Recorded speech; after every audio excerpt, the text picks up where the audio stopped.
Have you ever thought about the most reliable cars in this country? Well, here they are, the top 5 most reliable cars you can buy in the UK, part 1. Hope you enjoy this video, and some cars you might not expect to be on here. You might remember this video, which is the most unreliable cars video that I made, as well as the part 2 that I made to follow up. So I thought I would do the most reliable cars. Let's do it.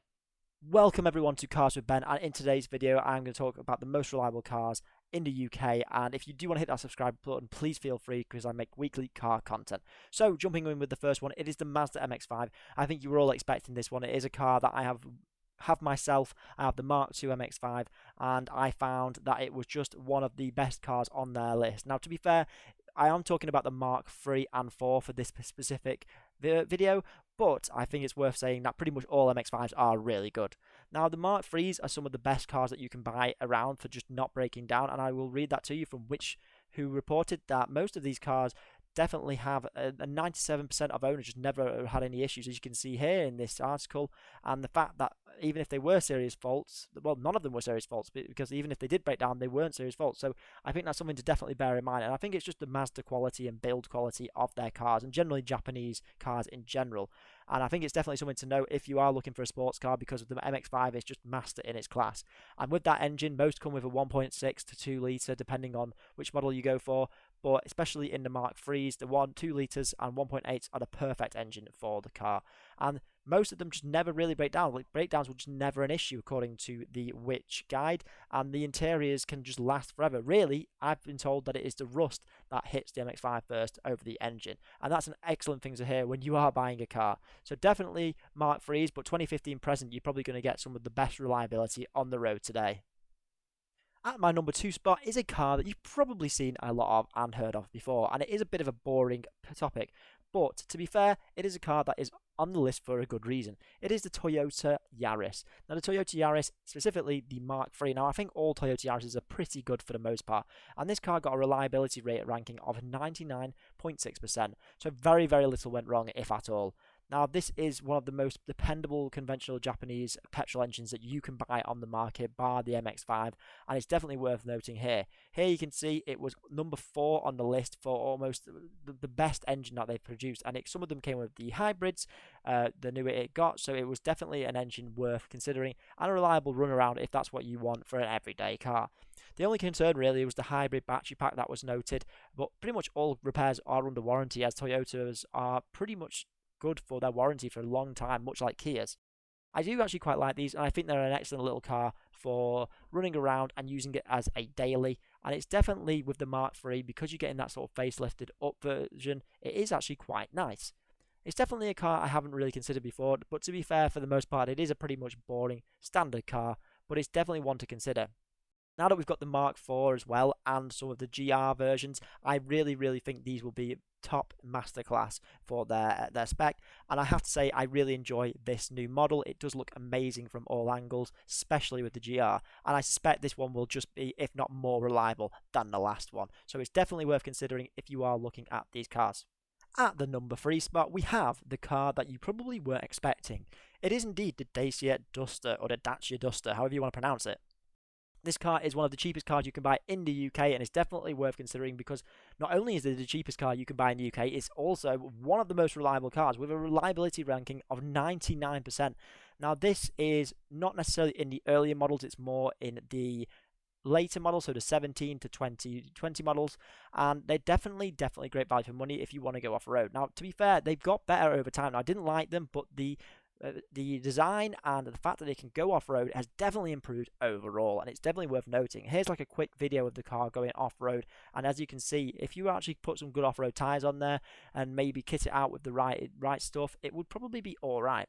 As you can see here it is on which or what car, one of the most reliable cars in the UK, and literally every single car, only 8% went wrong. Here you can see it going off-road, and it's not great, yes, but I think if you've got the right tyres on it, the right gear, it would be great. And the fact it's one of the cheapest as well, there's been absolutely no problems for most cars in the last 12 months, if at any. And the issues that there were mainly just bodywork and small electrical things that were just sorted instantly, but all cars were drivable. And there is the engine, as you can see, pretty standard, because it comes from a Renault engine, so it's definitely worth considering if you're into reliability, although the car itself isn't actually much character within it. But if you went in for the 20 model or the 2021, it would definitely have a little bit more soul and character to it. So there you go, the Dacia or Dacia Dusters, cars that you might not have expected to be some of the most reliable. At number 4, and the car taking second space for this list, is the car you probably expected to be on here. It is indeed the Honda Jazz. The Honda Jazz that has been around for almost 20 years now, probably a little bit longer, and is a car that we've all seen around in the UK. Pretty boring, pretty much the normal car to see on the road. Probably the most common sight we can see. And yes, I don't particularly like these cars. They aren't that interesting. However, it has made the top number 2 spot for making the podium as a reliability ranking of 100% according to Whatcar. And these cars have been varied over the years, but we are talking about the 2015 to 2008 models, but even new ones are probably just as good.